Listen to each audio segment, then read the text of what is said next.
Welcome to r/Am I the Butthole, where OP wants to call the cops on an 11-year-old.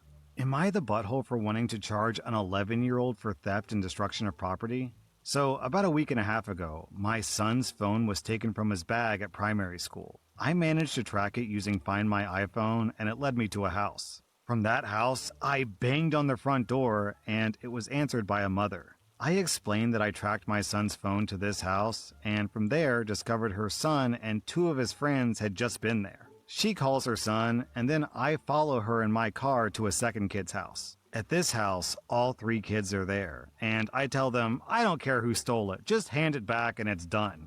All three kids swear black and blue that they've never seen it and know nothing about it. I exchange numbers with the mom from the first house and the dad from the second house. Then I have to leave, knowing full well one of them has it. I get home and receive a call from the mom from the first house. She checked the security cameras from her house and discovered the kid from the second house, who swore they'd never had a phone, is miraculously holding a phone in the footage. This footage has already been sent to the dad.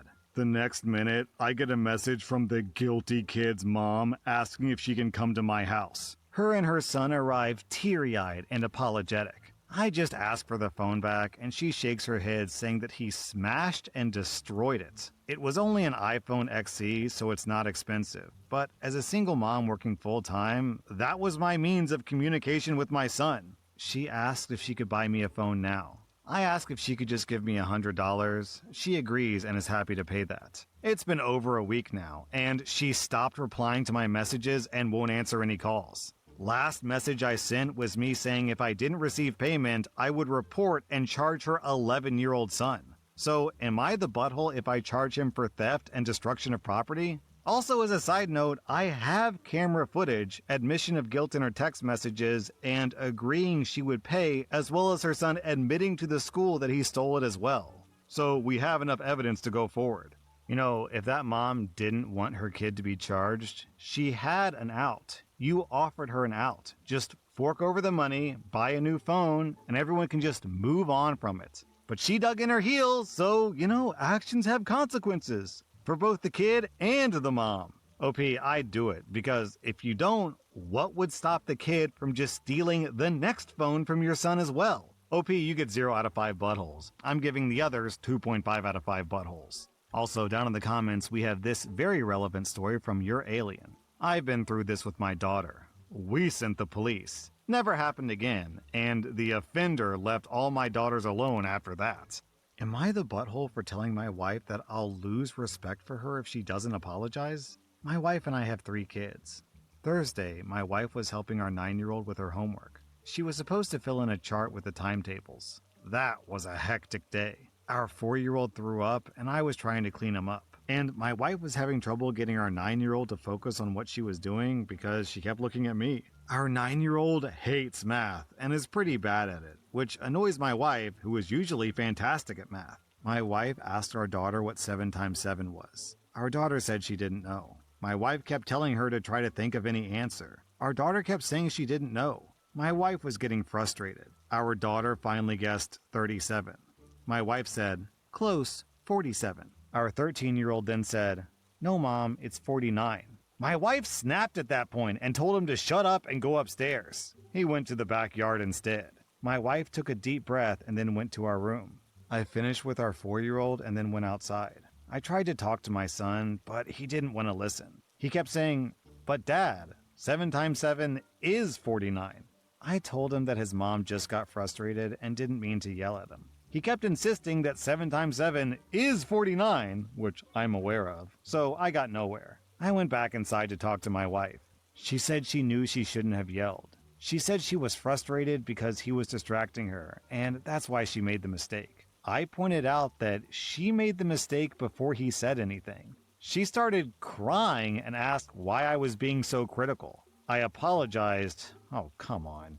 Oh man, I'm not even married to this woman, and I'm 3 paragraphs in and I'm already exhausted by her. And I told her I loved her. We hugged it out, but then I asked her if she was going to go and apologize to our 13-year-old. She said no because he shouldn't have interrupted her. She said that he was rude and needed to learn not to interrupt. I told her it's not okay to tell him to shut up. We went back and forth. And finally, I said that I won't be able to respect her as much if she doesn't apologize. That really hurt her. She said she needed space. She hasn't said a word to me or him since Thursday. I know that what I said is harsh, but I can't respect someone who won't apologize when they make a mistake. Am I the butthole? My sister says I am because I'm not being supportive and our 13-year-old is a lot. People who can never be wrong are just so soul-sucking. This woman tried to gaslight OP, and OP was like, oh, actually, that's not true. This other thing happened instead. And she blows up at OP, and OP has to apologize when he's the one who's right, when she's the one who's wrong. God, these people piss me off. Giving your son the cold shoulder for days because he was right about a math problem? He wasn't even snarky about it. OP, your wife is a word that starts with the letter B that I can't say on YouTube, but she is. OP, you get 0 out of 5 buttholes. Your obnoxious wife gets 3 out of 5 buttholes. Am I the butthole for refusing to financially support my parents and explaining why when my brother asked? I'm a 38-year-old woman, and I've been living in a different state from my family for over 10 years. I've supported myself the entire time and rarely asked anyone for help. I didn't grow up with my parents. My grandmother supported and raised me, and I never had a close relationship with them. Last year, I went on vacation with my siblings. During the trip, I found out that my youngest brother, who's 29, who makes the most money out of all of them, has been paying the mortgage and most of our parents' living expenses. He asked me why I wasn't helping financially. Since he asked directly, I answered honestly. I told him that our parents didn't support me growing up, and that I still remember when my grandmother asked me to write them a letter requesting financial support for my education. My mom wrote back to my grandmother, saying she should teach me not to ask them for money because what my dad earned was just enough for them and my 3 siblings. My grandmother let me read that letter, which I don't think my mom knows. I told my brother that I contributed financially when we immigrated, and that I paid rent when I lived with them for 2 years. I also used whatever money I earned to help support my grandmother, who actually raised me until she passed away. After I moved to a different state, I've been completely on my own with 0 financial help. Because of that history, I didn't feel responsible for supporting our parents now. Apparently, my brother told my mom. She confronted me via text and accused me of being disrespectful as a child. I explained my side and the experiences that shaped my feelings. She mentioned times that she believes I was disrespectful, including verbal and physical conflicts. I explained that these incidents didn't happen in isolation and were often triggered by her actions, such as trying to persuade my grandmother to send me somewhere to dance for money. What? Strip club? Or deliberately ruining my school uniform by putting soy sauce on it. I told her she hadn't treated me like a mother should when I was growing up. The conversation didn't go well, and afterward, my mom stopped talking to me. Eventually, the rest of my family did too. Now I'm basically no contact with all of them. I feel like I told the truth and set a reasonable boundary, but somehow I'm the one who ended up alone. OP, why on earth should you have to pay people who didn't raise you and instead told you to go work in a strip club? Screw them, they can pay their own mortgage. OP, you get 0 out of 5 buttholes. The fact that they cut you off and went no contact is honestly just a bonus. Am I the butthole for dropping my kids off with my wife when she was with a grieving friend?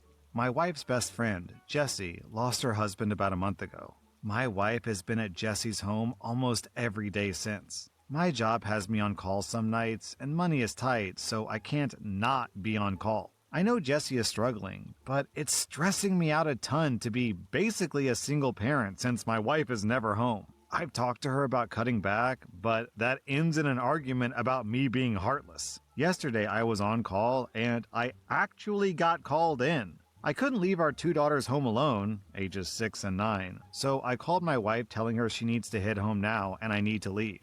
She told me no and to figure it out. We don't have money for a sitter, my parents live too far away, her parents aren't allowed near the kids, they suck, and my friends have their own lives and families. So I packed up the kids and on my way to work, dropped them off at Jessie's house. My wife was pissed that I did that. When I got back, we got into a huge argument and I told her that she actually needs to be a parent. That I'm very sick of her playing house at Jessie's house and we have our own kids. She thinks that I'm a heartless effing man, and I told her to be a parent to our own kids. I'm gonna read this top reply from Virtual Map. A day with a grieving friend is needed. A week is kindness. A month when you have kids at home is bizarre. You know what I'd like to know is, would OP's wife be okay if OP quit his job, or at least took time off, and spent the entire month not working with Jesse as well, also offering emotional support, of course? Because the wife can neglect her side of things, is it okay if the husband neglects his side of things? She keeps calling him heartless, but you know what else is heartless? The bills! The bills don't care if you're grieving or if your friend is sad. You gotta pay that stuff or electricity gets shut off, man. OP, I'm giving you 0 out of 5 buttholes. I'm giving your neglectful wife 3 out of 5 buttholes. Will I be the butthole for refusing to bring $100 minimum to Thanksgiving?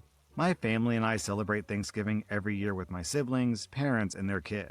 Roughly 20 to 25 people, including kids. My family is only 2 people with one 6-month-old baby. In the group chat, it was decided that my nephew would cook meat since he brought a grill. He also told us that we could bring the sides. He chose to spend $300 on meat. I messaged the group chat that we would bring mashed potatoes. My sister responded that every family has to bring $100 worth of food minimum to help my nephew pay for the meat. I'm not totally against the idea of bringing that much food, but just the way it was presented and the fact that it wasn't agreed to beforehand makes me upset. The following day in the group chat, my sister said, Option 1, bring food enough for everyone, not just yourself. Option 2, help Thomas pay for the meat, $100 per family. Option 3, help Dad pay the water bill, $200 per family. Choose wisely. Upset, I responded with Option 4, don't show up.